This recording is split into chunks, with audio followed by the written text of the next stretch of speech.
talk a little bit about your Two grandchildren now. Yes, I'm a grandfather. Okay. Yeah, I felt like I was the only guy over 40 at work for the longest many years without a grandchild. Suddenly we have two and another on the way. We've got two boys, both my two sons are married, one isn't. Okay. So it's Patrick and Robert. Patrick and Robert are married, and Dermot is not married. Okay. He's having too much fun. Yeah. But now let's get, just for the record, mention your daughter-in-law's name. My daughter-in-law's name's Andrea, was Robert's wife. Right. Andrea Drobish, formerly Andrea Drobish, and they have a son, Ryan Patrick. I got second billing. So then my son Patrick had married to Christy Wilson, and they have a son, Aidan Patrick. Again, I got second billing, but I'm glad to get any billing, you know.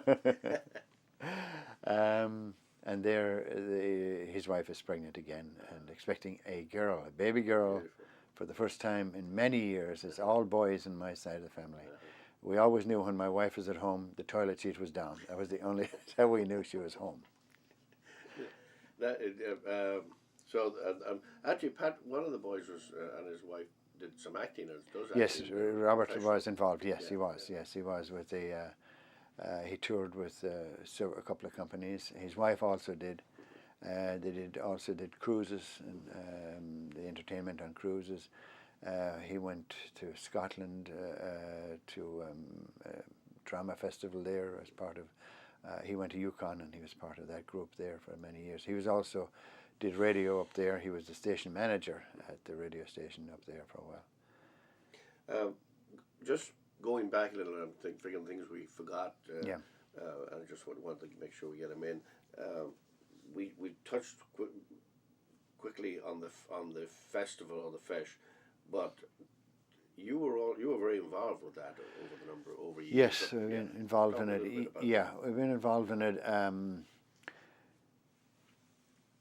Well, Joan was more involved than I was. Mm-hmm. She was chairman for 7 years. I think she ran it for 7 years. But she got you involved. She was involved. You were involved. Oh, of course, yes. I did the entertainment. Yeah. I booked the all the acts and bands and stuff for several years for that. And I was also vice president of the Gaelic Club, which and booked the bands and concerts for that too for many years. Well, having the connection with music, it helps a lot. You know, you're familiar with the people that are performing, and we're still involved with the festival in New Haven. Not as much. We're easing back a little bit. Not as much. There was a time when the only night we had free was Monday night, and both of us, we were on 2 phones on Monday night. So it was getting out of hand a little bit. So we decided to back away a little bit. Well, you also have another reason for backing off, and I happen to know about it, and that's why I'm leading into this. Yeah. You spend more time in Ireland. We're spending more. Well, I am. We have a house in Ireland, of course, and some land as well. I rent out the land, and of course, there's no property tax in Ireland, which is great. And I rent out the land, and I modernized the house. It was fairly modern because it wasn't. It was built when my grandfather went back. He built the house from scratch, new when he went back. So it is fairly modern, but I wanted to update it. There was a very large kitchen and a small parlour, as it was called. So I turned the parlour into a kitchen, turned the kitchen into a living room, and did over the whole thing. So I've been spending some time, possibly 4 and 5 weeks at the time, just to get that done. Did some tiling, bathrooms, and all that type of stuff. And so now it's 99%. Yeah. Eventually, we'd like to spend 6 months of the year there. Joan says I robbed the cradle, so she's not due for retirement for another couple of years. And when she retires, we'd like to spend 6 months of the year there at least. Go for 3 months, probably come back here, go for 3 months, that type of thing. That's what we're hoping to do anyhow. Right, yeah. Or even go for the summer and come back here. Possibly, yeah.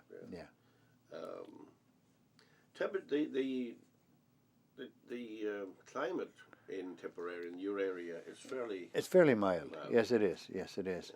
This house is in a little village called Newcastle, not too far from Mount Melleray Abbey, which is a famous, well-known, I think they're Cistercian monks, as far as I know. And they came, there's a story about they came and they were allowed to stay there until tomorrow. And of course tomorrow never came, and they're still there hundreds of years later. And terrific place there. Of course, the not as many monks as used to. They had a vow of silence and poverty, and got to hear the chanting. When they do chanting, and we got to hear and see some of that the last time I was over, which was a treat, and was surprised to see several young monks there. You know, I thought they would be all very old, and most of them, a lot of them are, but some young monks there as well. So that was something upbeat. Tipperary. It's not a very tourist area. It's the middle of the country, more or less. But you got the, of course, the Rock of Cashel, about 15 miles from Cashel. I remember when my oldest child was young, going there. He was probably two and a half years old, and the rock wasn't preserved or anything at that time. The Rock of Cashel, and I remember him throwing a rock off the top of the castle there. Yeah. So if he got caught doing that nowadays, he it's changed a lot, hasn't it? It's changed an awful lot, yes. I haven't been there since I think it was 72, actually. Yeah, it's changed a lot. It's changed a lot. They've got some. They've got a museum there now, and actually, I went there a few years ago to meet somebody from the United States. I was there, and somebody was touring around the United States, and I went there, and there was very few. It was early morning. I was waiting for the tour bus to arrive and talked to the guy in charge. And when he found out that I did furniture and was involved with antiques, and I got in to see all the old and Handel, some from 14th century, 13th century pieces there, which was a thrill. That they have in the museum. Yeah. And basically that was the home of Brian Boru when he was the king. Oh, yeah, yes, right. Right. Okay.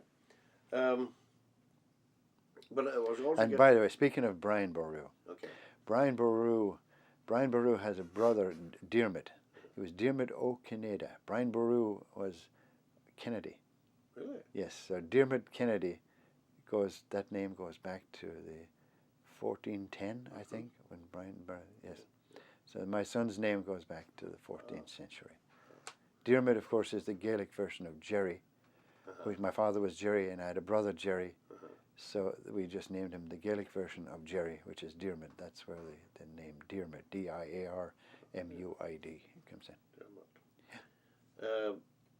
Okay. So I was learning something new every day. But I was trying to lead into and going back to the troubled times in Ireland. Yeah.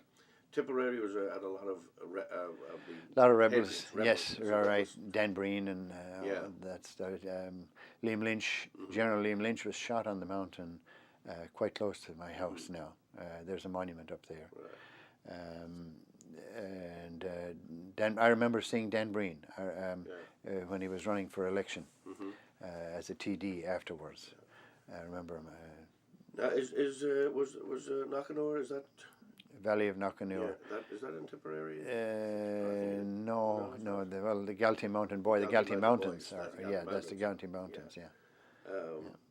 But what I'm trying to get is from when you were living there as a child and now when you go back. Right. Is there a stronger feel of that rebel, or is that disappeared? You think? It has more or less disappeared. Yes, it has. It's to quite an extent, anyhow. Yeah. There's still a few people who think in that direction. Right. Yeah. But not as much. No. We had at least one president from Tipperary that had us back. Wasn't it Reagan that had it? Reagan, yes. Yeah, Reagan. Was from Ballyporeen. His ancestors were from Ballyporeen, which is about 5, 6 miles from where I live. My sister lives in Ballyporeen, and his ancestors came from Ballyporeen. She remembers, him going. Well, the day he went there, my parents and all that went there as well to see him on that day, and went into a pub there. They called it the Ronald Reagan Pub, which has since closed down. Okay. And everything there was bought by somebody in California and shipped over. Everything, including the glass that he drank out of. So everything, I guess it went into the Ronald Reagan Museum possibly in California. I believe there is one. There were several songs made up about his visit to Ballyporeen, and some good ones too. And I got one recently, as a matter of fact. I haven't played it on the radio yet. Written by somebody from New Jersey. Oh, good. yeah. Oh, I gotta listen to that. But then you're talking about songs. Probably there's no county in Ireland that had a more popular song written about it than Tipperary. It's a long way to Tipperary. Tipperary is so far away. Yeah. No, possibly it's the best known. As soon as you mention Tipperary, everybody. And I'm not really sure where it came, but I think it was really. It was an English song. Yes, during the First World War. Yeah. I believe it was written as a bet. Was it? Yes, it was. Somebody that could write a song in overnight or something, and. And there was another song that as this goes back, was written by a Tipperary man, and was the Fury Brothers recorders, called Sweet 16. Sweet 16, and yes, it was. That was sang out in America by Al Jolson. Yes, it was. Yeah. A lot of music in that. Yeah. What did you miss most about Ireland when you came here? What did I miss most? Of course, family, number one. Some of the food, I would think, the breakfast food and stuff. But it's more. I think in your head than it is in your taste buds. It's just the idea. I think, because nowadays when you can get it so easy, it doesn't seem to taste that good anymore. What is your fondest when you look back in your childhood and the fondest memories that you have? What do you think about? Well, of course, the most carefree days were going to school, and between the age of reason, when you start to remember things around 5 or 6 years old, to when you leave national school, as it was over there for 14. I guess they were the most carefree days, when you didn't have to work and you didn't have to do things. We always got chores, and my father, actually, I should go back on that. My father made us work on Saturdays. Yes, he took everyone to work. He made every member except for the girls go to work on Saturdays with him on housing sites and houses that he was doing, either building or repairing. So his idea was to make all of us handy enough to be able to take care of our own places, and it worked. Sure. And what he did, he built, as each of us got married, we had, and the same thing happened to me, as each of us got married, we had to buy a site ourselves, a housing site. He would then build the shell of the house. In other words, the shell, the walls and the roof. Then it was up to us to finish it. So we all ended up with a house. Every member of the family ended up with a house, which was really great. It was a great idea, and also his idea of making us being able to take care of things, and was. I always remember my youngest brother Noel, 6 years of age, on top of a ridge board, which is an inch wide, walking along with his hands in his pockets, whistling. So it gave us that start as far as heights or as far as anything was concerned. It gave us that start. So but as far as land, then you didn't really. No, my father did not have land. No. So he just worked. My father was a builder. Yeah, he was. We had an acre. So there were no farmers in the house at all. There was no farmers in the house. No. So basically, where you lived, was that more in a town, or was it more? No, it's out the country. Out in the countryside. Out in the countryside. Yeah, about 2 miles from the nearest village. So when you went to going shopping, you went into the local village. Yes, we did in the local village, and then if you wanted major shopping, you went to the town of Clonmel or Cahir. Mm-hmm. Cahir is where I went to school. Cahir was a Oh, yeah. fairly large town, Yeah. about 10 miles from Clonmel. Yeah. And then, of course, when we grew up teenagers, the big thing was on Christmas Eve to go to town, Christmas shopping, you know, the Christmas Eve and buy the things. I remember getting my first real hurley, buying it in the real hurley. When it was a big thrill. Yeah. Holiday is probably Christmas. Christmas. Would that be the big? Christmas was a major holiday. Yes, it was. We did skip over one. I thought it was Halloween. Halloween, yes, we did the bobbing for apples and apple snap, as it was called, and the barn brack, where we had the ring and the stick and the rag, and if you found the ring, you'd get married soon, and if you found the rag, you're going to be poor. If you found a stick, you're going to beat your wife, or the wife is going to beat the husband. The pea, I forget what the pea was for. There was also a pea in there. Don't remember what that was for, but those were those pretty much was there any I'm not saying trick or treat, but going out playing tricks? Yes, that always went on in the countryside. Yeah, not at Halloween, but at all times. Didn't wait. You could do it anytime. You could do it anytime. Yeah. Yes, if there was a big thing, it was called card games or card schools. Were called a school, which they weren't actually a school. Where they played cards, where men would gather at a certain house, usually men, sometimes women would gather, play a game called 25, or parts of Tipperary and Limerick 45.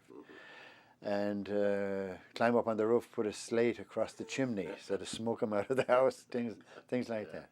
Tip a rain barrel against the door, knock at the door so that when they opened the door, the rain barrel would flow in all the water into the house.